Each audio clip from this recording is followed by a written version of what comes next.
नोडे ना first sentence ना ले ताबन पेसे my younger sister is much smarter than me नोआ ओका ठेन एरर ना ताबना एडजेक्टिव हिसाब ते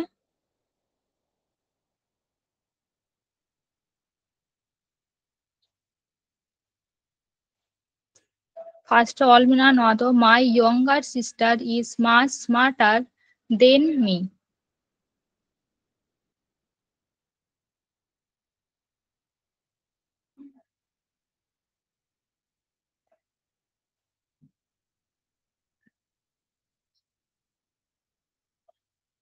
अब तो न्याल कदा बन जे एडजेक्टिव पे जखन एडजेक्टिव को बन कंपेयर खान दो देन दाराय तेबन कंपेयरा बेसी दो तो नोडे चेन मिना देन मिना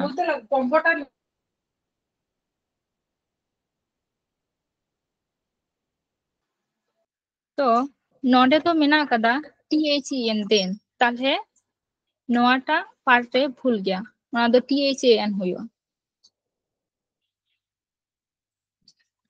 तीना क्लास तो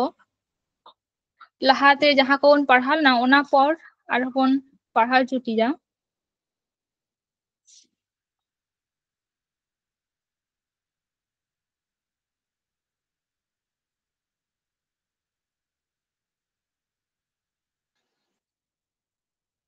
पहिलो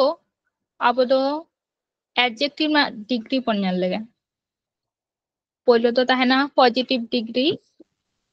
तारपरे कंपैरेटिव डिग्री नोआ को झतो नोट्स पे तोयरिया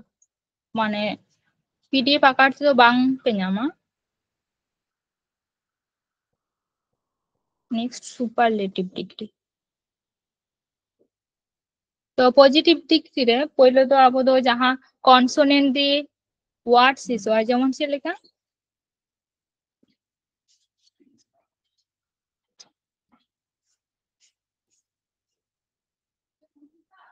स्ट्रांग ओय जे कॉन्सोनेंट जी मुचे रे मेना तले ओना को दो कंपेयर जखन पॉजिटिव माने ओकय संगे हो बाबन कंपेयर नो कंपेयर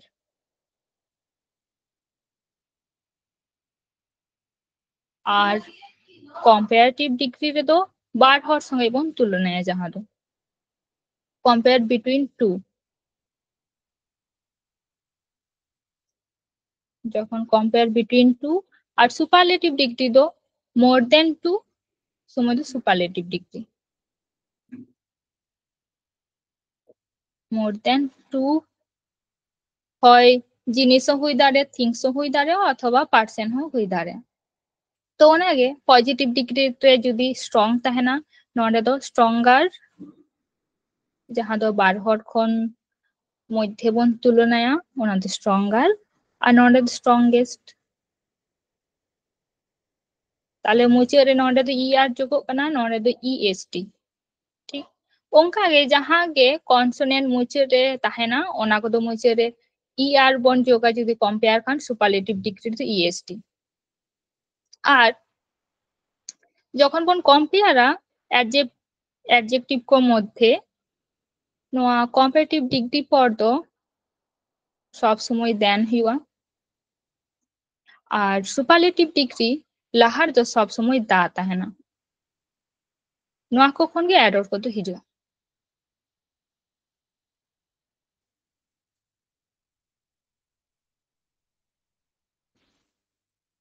যেমন মেটান ঠিক ইন लेदा ठीक माने तो जहां दो मोटा से चौड़ा ओनार ना चेट हुआ थिकर और नोडे तो थिकेस्ट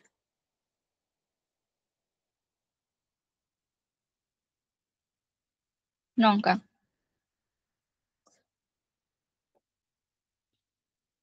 नेक्स्ट तो पन्याला जे जुदी वर्ड शेष पे वाई ताहेना से लेका যেমন হ্যাপি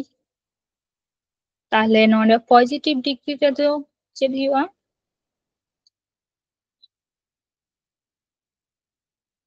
पॉजिटिव डिग्री शॉर्ट तीन अलदा नवा को दो पे सुपरलेटिव डिग्री रे happy khan muche re y mena ona do HAPPIER IE do y poriborte heina nonde hon kage happiest eta re est bon ole tahena y poriborte I heje kana ठीक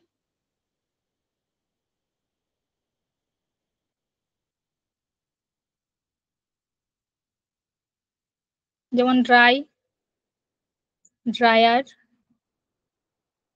driest nongka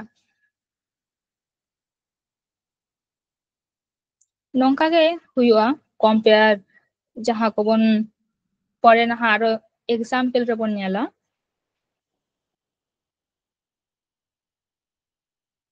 next nit do bon nyala kichu gan positive degree nonde do comparative degree nonde do superlative degree যেমন big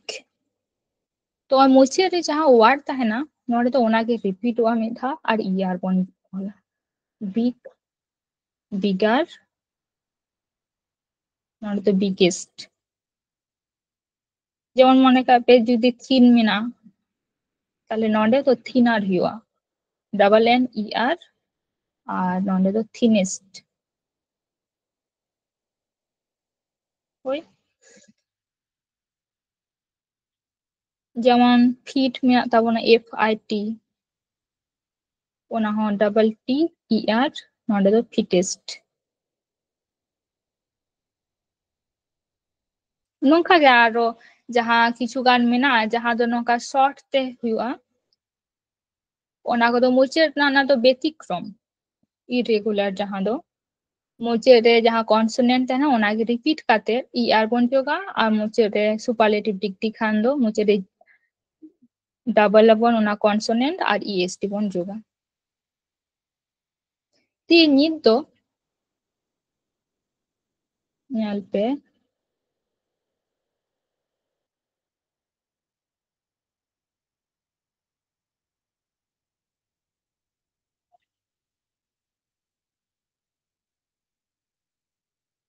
যদি মাছ tahena positive degree re do much ona na comparative degree to che bon ola more bon ola R নন্ডে do most bon leya মাছ তো ওকা ক্ষেত্রে jaha do uncountable noun kana jaha do babon lekhay মানে লেখা bang ganoa যেমন water না কত uncountable noun তাহলে ওনা ক্ষেত্রে তো মাছ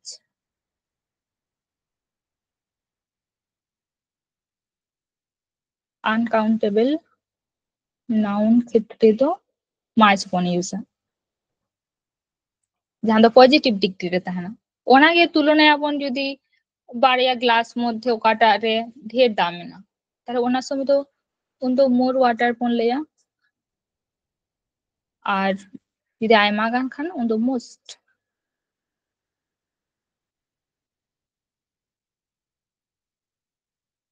নোয়ার নাগে আর মেটার মেনা যাহা দো মেনি কেনা মেনি তো তীরে কাউন্টেবল নাউন যাহা দো লেখা গানোয়া ওনা দো মেনি যেমন মেনি বার্ডস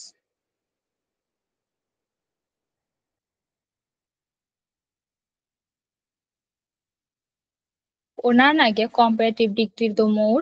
আর নডে তো মোস্ট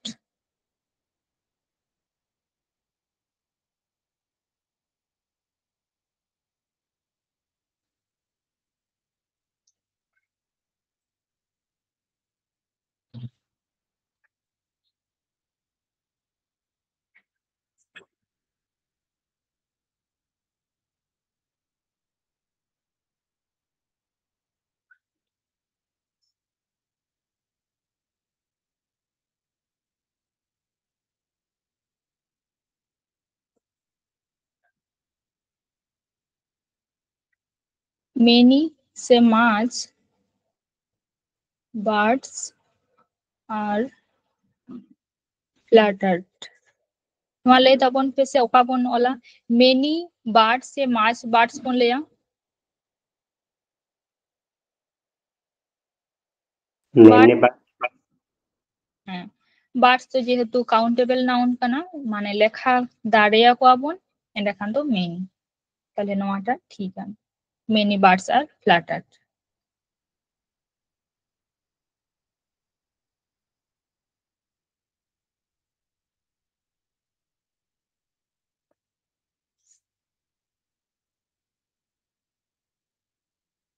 যেমন I have much সে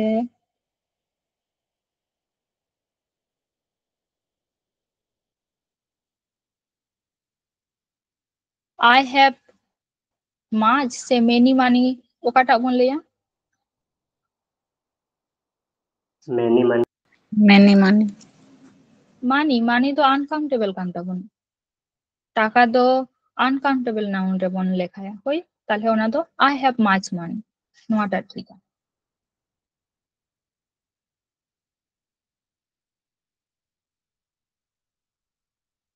जहाँ को दो काउंटेबल नाउन का को काउंटेबल नाउन जहाँ दो जेमन বার্ডস টেবিল মানে চেয়ারে কো দাঁড়ে কো তারপরে হাকু কো যাহা কো ওই লেখাতে পন দাঁড়িয়া ওনা কো দো কাউন্টেবল নাউন কানা তাহলে ওনা কো লাহার দো মেনি বন ইউসা আর যাহা কো দো আনকাউন্টেবল নাউন যেমন আইমা গান মেনা যেমন রাইস চাওলে চালে তো লেখা দে বাবন চাবায় তাহলে ওনা তো আনকাউন্টেবল নাউন কানা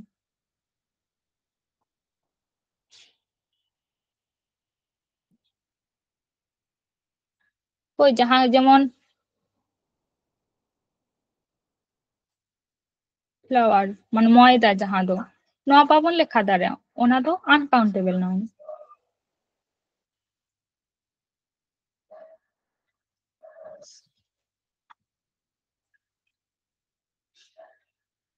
হই তাহলে নোয়া আনকাউন্টেবল নাউন লাহার দো সব সময় আবো তো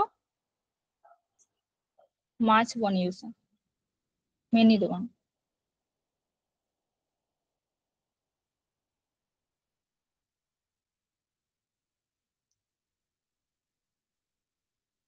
नेक्स्ट আর হবন নেলা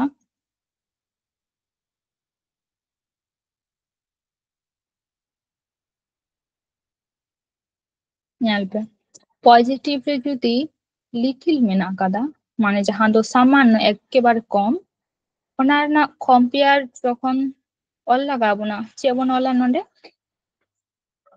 লেস অথবা লেসার বানার কি ইউজ কানো বানার কে কম্পারেটিভ ডিগ্রি যাহা দো বাড়িয়া মধ্যবন তুলনায় লেস হবন ইউজ কিয়া লেসার হবন ইউজ কিয়া আর সুপারলেটিভ ডিগ্রি তে তো নোয়া দো লিস্ট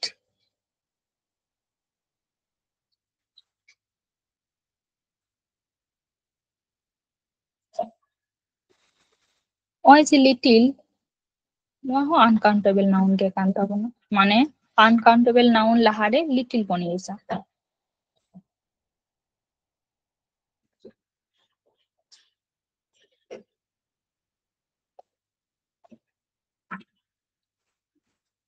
আর মেটা মেনা তাবনে যেমন ফিউ নোয়া কি না মানে তো একই গিয়া লিটিল মানে যাহা সামান্য ফিউ মানে হো সামান্য কে কানা মেনখান ফিউ তো কাউন্টেবল যাহা বন লেখায়া ওনা দো ফিউ মেন তাবন যে সামান্য যেমন ফিউ পিপল হর তো বন লেখা দাঁড়িয়ে কোয়া কোন দো ফিউ পিপল কোন দো লিটিল পিপল দো বাং ফিউ পিপল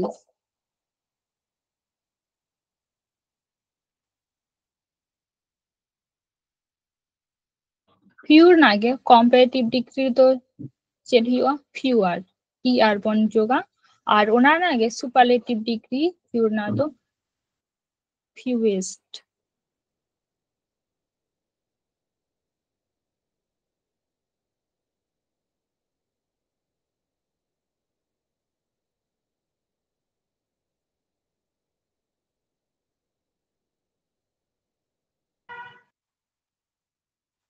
नोंडे दो रूल पन ᱧᱮᱞᱟ जे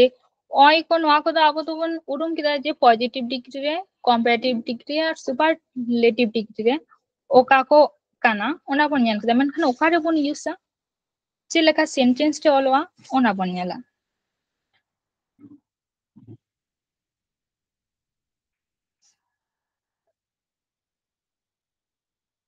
ᱵᱟᱲᱟᱭ ᱯᱮ ᱥᱟᱢ ᱢᱤᱫᱴᱟᱝ adjective ᱠᱟᱱᱟ ᱡᱟᱦᱟᱸ ᱢᱟᱱᱮ ᱫᱚ ᱠᱤᱪᱷᱩ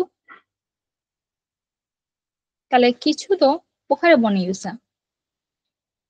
ᱡᱟᱦᱟᱸ ᱛᱤᱱ ᱨᱮᱫᱚ পজিটিভ মিনিং বুঝোয়া সেন্টেন্স মধ্যে রে আর অ্যাফার্মেটিভ বাক্য বন বাড়ায় যাহা দো হ্যাঁ বাচক বাক্য কানে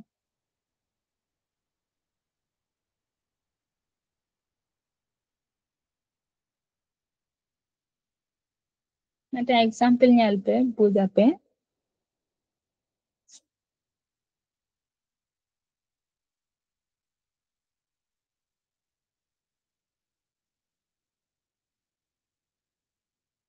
I have some books ᱤᱧ ᱴᱷᱮᱱ ᱠᱤᱪᱷᱩ ᱜᱟᱱ ᱵᱳᱭ ᱢᱮᱱᱟᱜᱼᱟ ᱛᱤᱱᱟᱹᱜ ᱜᱟᱱ ᱵᱳᱭ ᱢᱮᱱᱟᱜᱼᱟ ᱚᱱᱟ ᱫᱚ ᱤᱧ ᱫᱚ ᱵᱟᱹᱧ ᱞᱟᱹᱭᱫᱟ ᱢᱮᱱᱠᱷᱟᱱ ᱤᱧ ᱴᱷᱮᱱ ᱵᱳᱭ ᱢᱮᱱᱟᱜᱼᱟ যথেষ্ট কিছু গান মেনা'a তাহলে আর মেটা নিয়ে এনি মানে ওনা হোক কিছু গান গে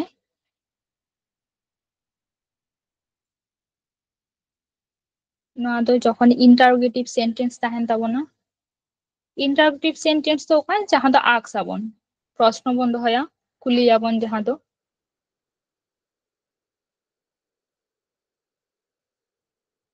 মেনখান নয়া দো নেগেটিভ মিনিং বুঝা ওকা লেখা যেমন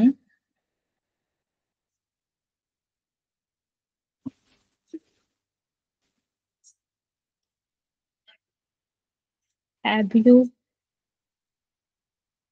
any book question mark asks আম আম ঠেন কি বই মেনা'a তাহলে কোশ্চেন আবন যাহা তিরে আর নোয়াটা মানে তো নেগেটিভ মানে উনি ঠেন তো বই বানু লেখাগে তাহলে ওনার সময় তো আক্স আবন যে আম ঠেন কি কোনো বই মেনা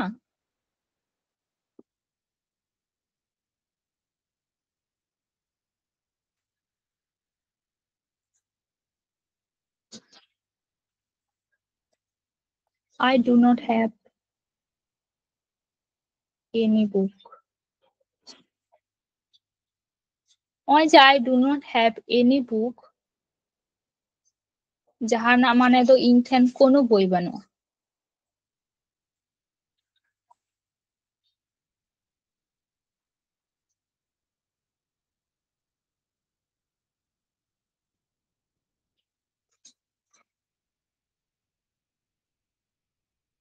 নেক্সট নিয়ালপে সামান্য লিটিল মানে তো সামান্য কেন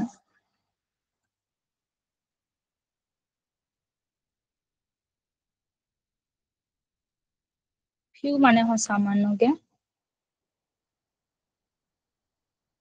মেনখান লিটিল দো কারে বন ইউজ যাহা দো আনকাউন্টেবল নাউন কেন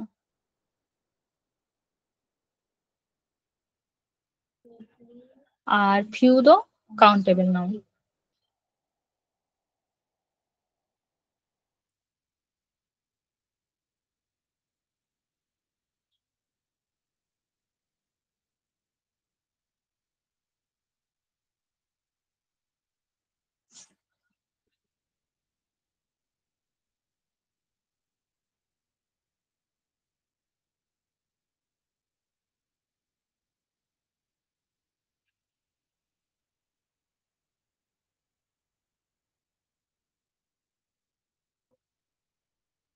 He takes little interest in parental business.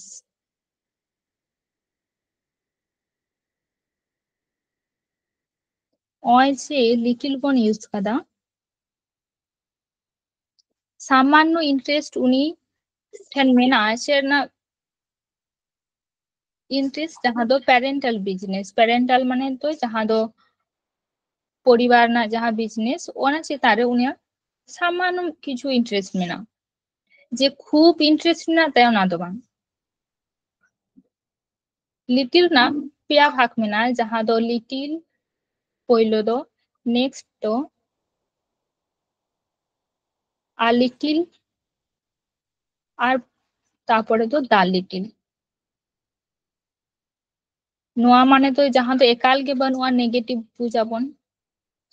Uh little positive sense जहां तो हल्का किछु मेना मेनखान जहां तिना दरकार उन्ना दो बांग हल्का किछु इंटरेस्ट हल्का किछु उनी ठेन जहाना भाव ona do a little un সময় do bon use da little do tin re un ठान do mena akada বেশি do bang menkan অল্প পরিমাণ jaha do যথেষ্ট kami paroma ondo da little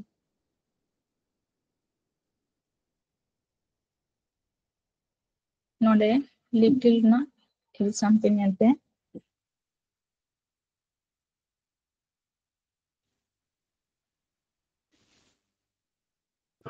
I have little interest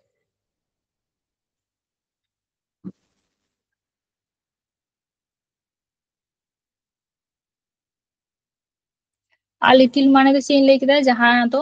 negative sense বুঝা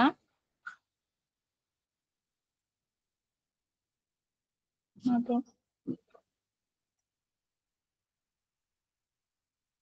negative তো বাবন লিয়া positive sense বুঝা যাহা পজিটিভ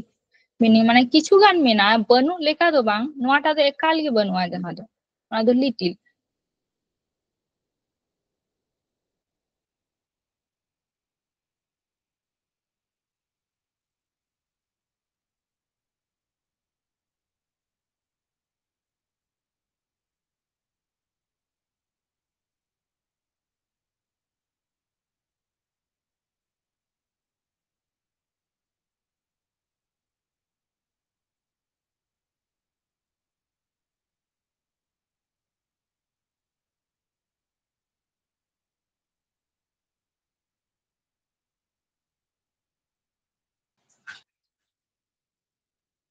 node a little से का a little knowledge is a dangerous thing জ্ঞান মেনা তেয়া মেনখান ওকা লেখা জ্ঞান হালকা কিছু মেনা তেয়া খুব একটা তো বাং undo a little বললে मेनखान दा लिटिल जहां do उनी ठेन मेना आयमा दो बनुआ मेनखान कमी पारो लेखा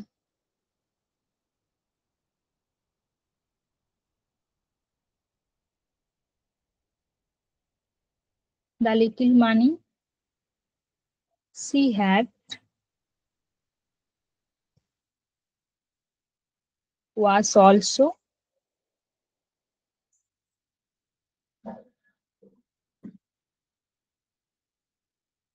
spent on medicines মানে उनी ठेन टाका मेना तीना गान जास्ती do bang kami पारो लेखा ओका लेखा बांगमा रान किरिंग लेखा टाका मेना नोआ को खन क्वेश्चन पे ᱧᱟᱢᱟ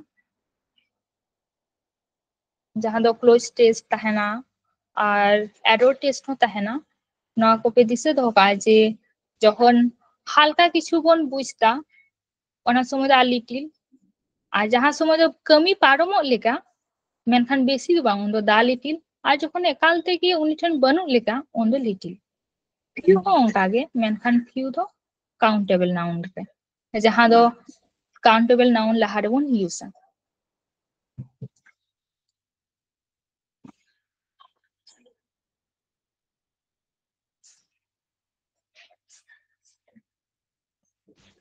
few ho onka ge tahle noa do countable noun laha re bon use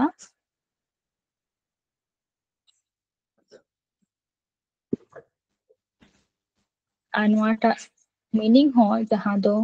few মানে সামান্য বলতে একাল जहां दो नेगेटिव बनू लेखा गे नेगेटिव मीनिंग दिसे दो कापे लिटिल और फ्यू ना माने तो एक ही गया मेनखान लिटिल दो अनकाउंटेबल और फ्यू दो काउंटेबल नाउन लहारे यूज हो मीनिंग तो एक ही के बनाना एग्जाम्पल few people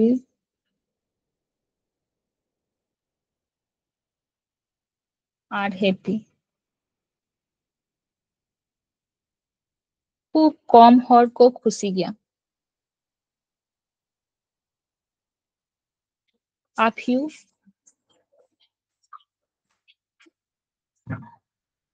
ᱱᱚᱣᱟ ᱦᱚᱸ ᱠᱟউন্টেᱵल नाउन ᱞᱟᱦᱟ ᱨᱮᱜᱮ ᱵᱚᱱ ᱤᱭᱩᱥᱟ ᱢᱮᱱᱠᱷᱟᱱ ᱱᱚᱣᱟᱴᱟᱜ ᱨᱮᱱᱟᱜ मीनिंग दो पॉजिटिव मीनिंग तहना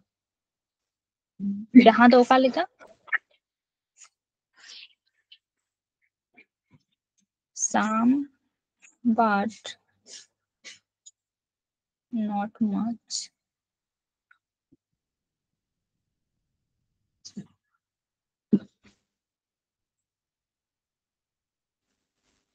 some but not many जहां दो लेखा याबन मेनखान যথেষ্ট मेना হালকা গান খুব বেশি দো বাং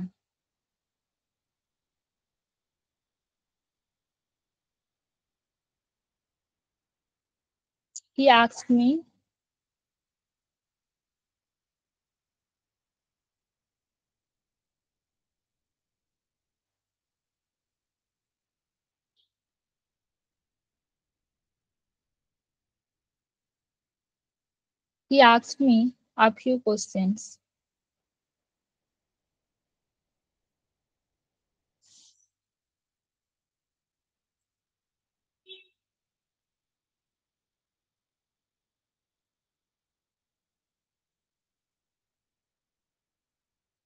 তাহলে তিনে গান কোশ্চেনে খুলি কিদিনা ওনা দো বই লেদা মেনখান খুলি কিদিনা যথেষ্ট কিছু গান খুলি কিদিনা বাড়তি দো বাং আর দা ফিউ দো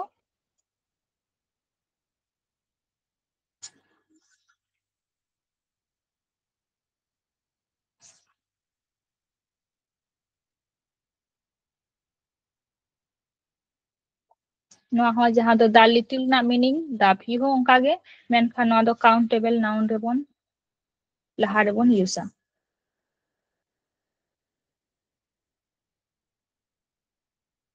जहां दो पॉजिटिव मीनिंग गे कैरी आई जहां दो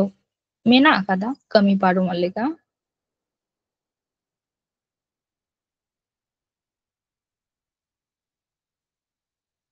the few books example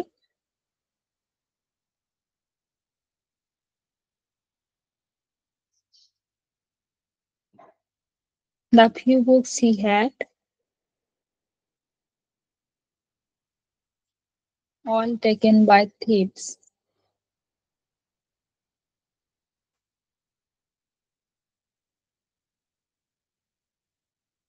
all taken by thieves the few books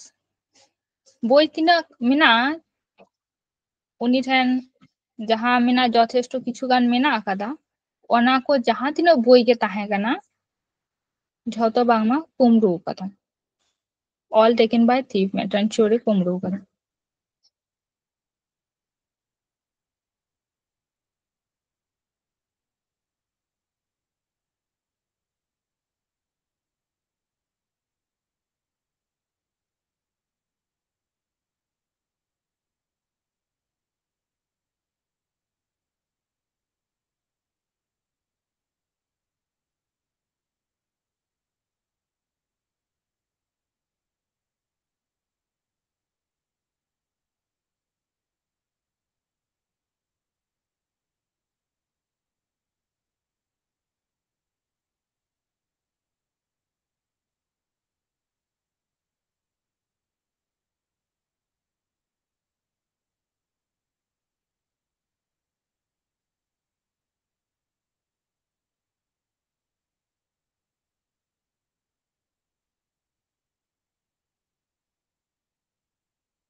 ᱱᱚᱣᱟ ᱠᱤᱱ ᱢᱚᱫᱽᱫᱷᱮ ᱞᱟᱹᱭ ᱛᱟᱵᱚᱱ ᱯᱮᱥᱮ he runs faster than I. This next sentence re these errors are made by foreigners. ᱱᱚᱣᱟ ᱠᱤᱱ ᱢᱚᱫᱽᱫᱷᱮ error ᱚᱠᱟ ᱴᱷᱮᱱ ᱢᱮᱱᱟᱜᱼᱟ?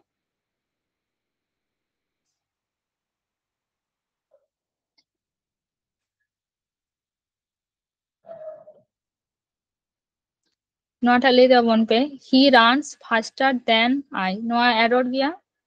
ᱥᱮ no error?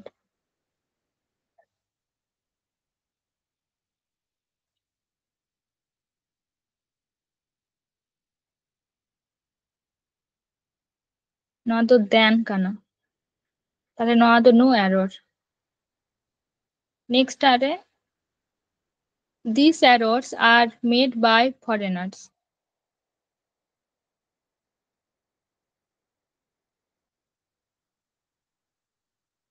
ᱧᱮᱞ ᱯᱮ errors ᱢᱮᱱᱟᱜᱼᱟ ᱚᱱᱟ ᱞᱟᱦᱟᱨᱮ THIS. ᱱᱚᱣᱟ ᱫᱚ ᱵᱟᱝᱢᱟ THEAC ᱦᱩᱭ ᱨᱮᱱᱟᱜ ᱠᱟᱛᱷᱟ ᱛᱟᱦᱮᱸ ᱠᱟᱱᱟ, ᱛᱟই ᱵᱟᱝ ᱥᱮ? ᱱᱚᱝᱠᱟ ᱜᱮ ᱡᱟᱦᱟᱸ ᱫᱚ ᱟᱵᱚ নাম্বার বন ᱧᱮᱞᱟ যে নাউন ᱚᱠᱟ ᱞᱮᱠᱟ নাউন ᱨᱮ ᱢᱮᱱᱟᱜᱼᱟ ᱡᱩᱫᱤ প্লুরাল ᱛᱟᱦᱮᱱᱟ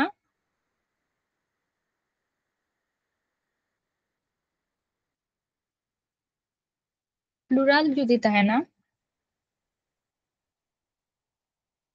প্লুরাল নাউন ᱚᱱᱟ ᱞᱟᱦᱟ ᱨᱮᱫᱚ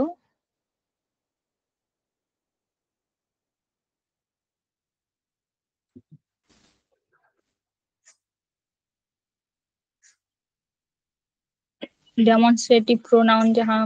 बन पढ़ा ले नोडे हो डेमोन्स्ट्रेटिव एडजेक्टिव प्रोनाउन के कना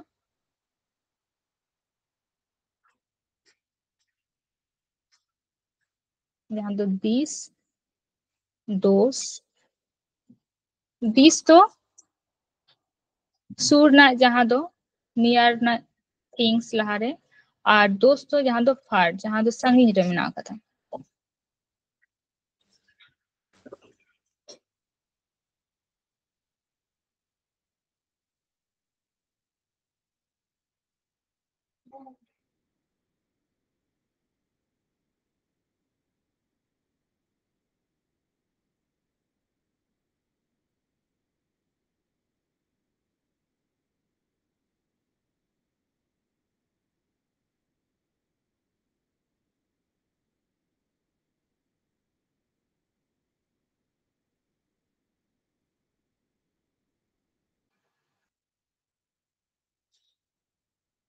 नोडे जदी फार मेना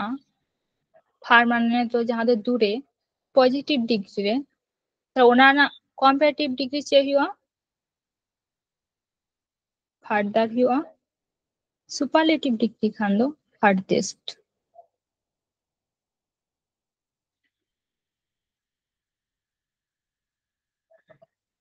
जदी नियर तहना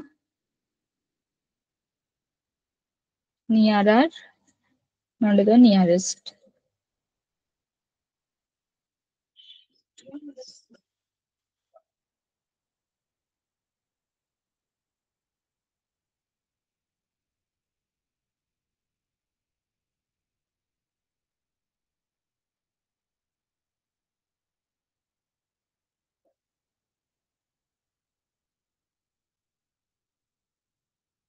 नोडे ñel पे the man is too near to me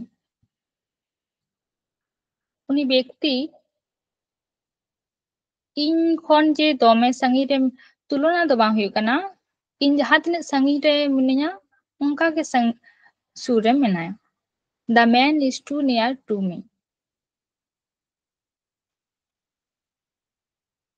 आज जदी बन कंपेयरा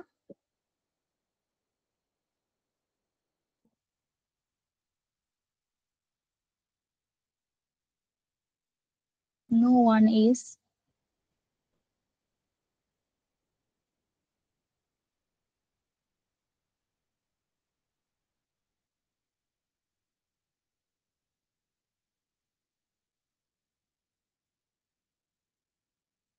no one is nearer than him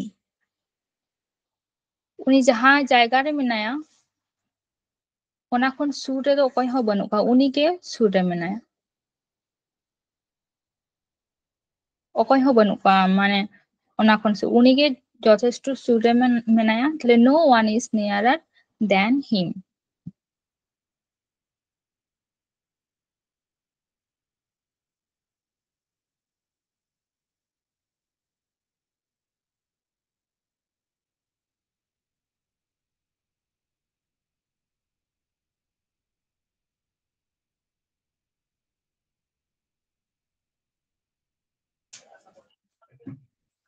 ᱟᱵᱚ ᱵᱚᱱ ᱵᱟᱲᱟᱭᱟ ᱰᱤᱴᱟᱨᱢᱤᱱᱟᱨᱥ,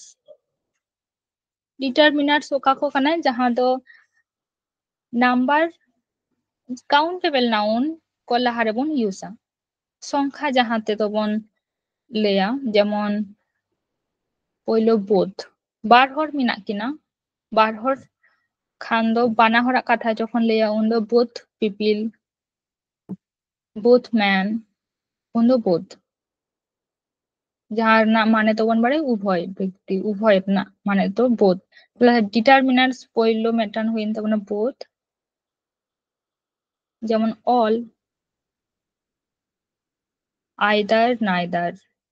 আইদার তীর বন ইউজা যাহা দো বাড়িয়া মধ্যে যে কোনো মেটান, আইদার দিস অর দ্যাট, বাড়িয়া তাহেনা মেখান বাড়িয়া মধ্যে যে কোনো মেটান উন সময় আইদার, নাইদার দো যাহা দো মেটান হবাং বাড়িয়া মধ্যে মেটান হবাং।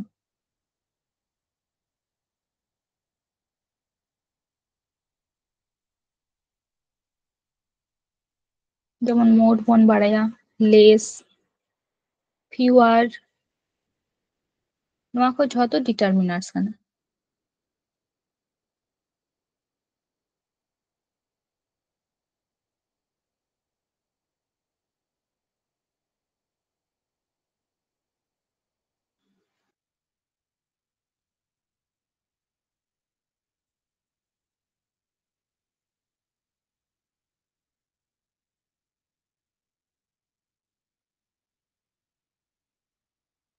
আদার, নো ওয়ান, নোয়া কো ঝতো।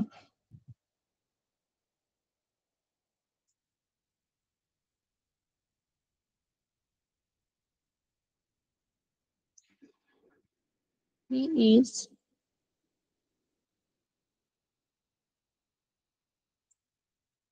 more stronger than me।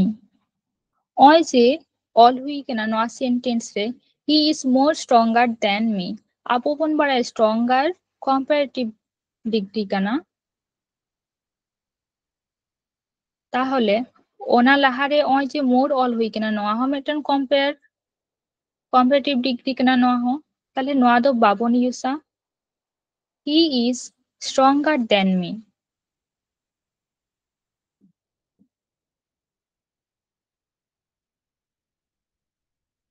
যেমন Rahim is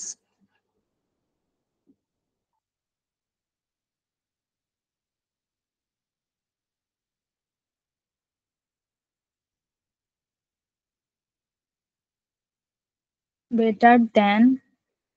him always। Rahim is better than him always, সর্বদা সব সময় উনি খন রহিম দো বেটার গিয়া। তাহলে নডে নডে তো ডিটারমিনার্স বানুᱜ ᱛᱟᱵᱚᱱᱟ, ᱟᱵᱚ ᱫᱚ ᱰᱤᱴᱟᱨᱢᱤᱱᱟᱨᱥ ᱠᱚᱵᱚᱱ ᱧᱮᱞᱟ।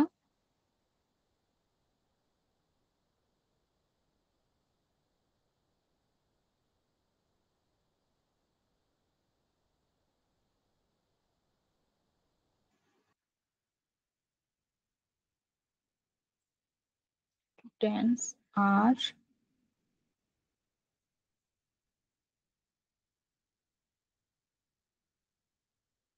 all students are happy। তাহলে স্টুডেন্টস যাহা ওনা লাহারে মেটান অ্যাডজেক্টিভ বন ইউজ কাদা, তিনাग গান স্টুডেন্ট বাংমা যাহা তিনা স্টুডেন্ট অল স্টুডেন্ট, প্রত্যেক স্টুডেন্ট গে হ্যাপি যাবো।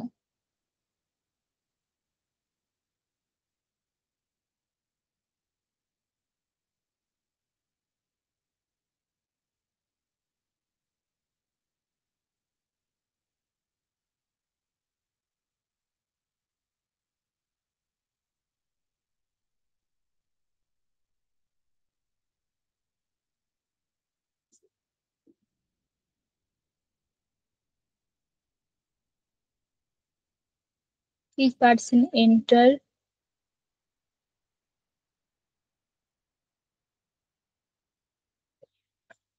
each person enters the zoo. Each যখন বন ইউসা each না verb যাহা বন ইউসা সব সময় যেন ওনা দো singular verb তাহেন তাবন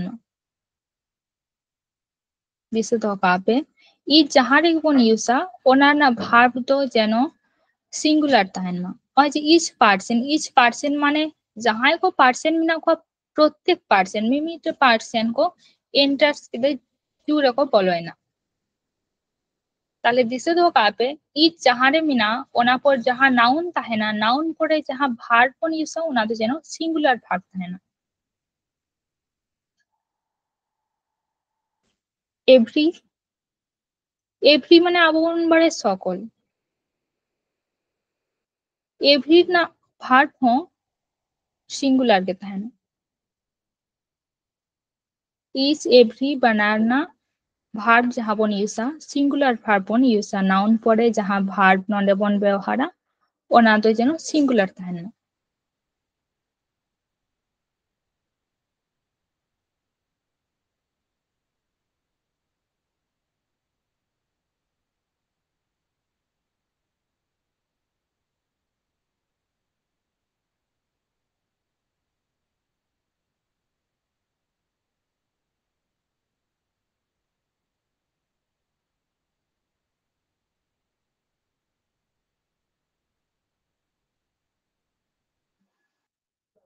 और जेमन एवरीबॉडी अटेंड्स द क्लास ठीक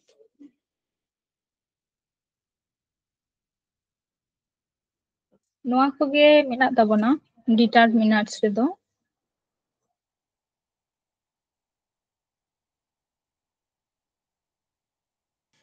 तिना क्लास रे चेक बन नेल केदा जे पहिलो डिग्री ओका लेका चेंज हुआ जहां दो पॉजिटिव डिग्री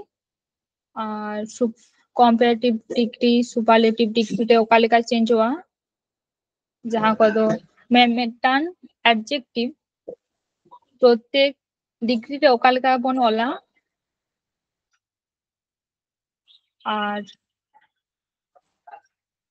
नोते डिटरमिनर्स को ओका लेका बन यूसा ओना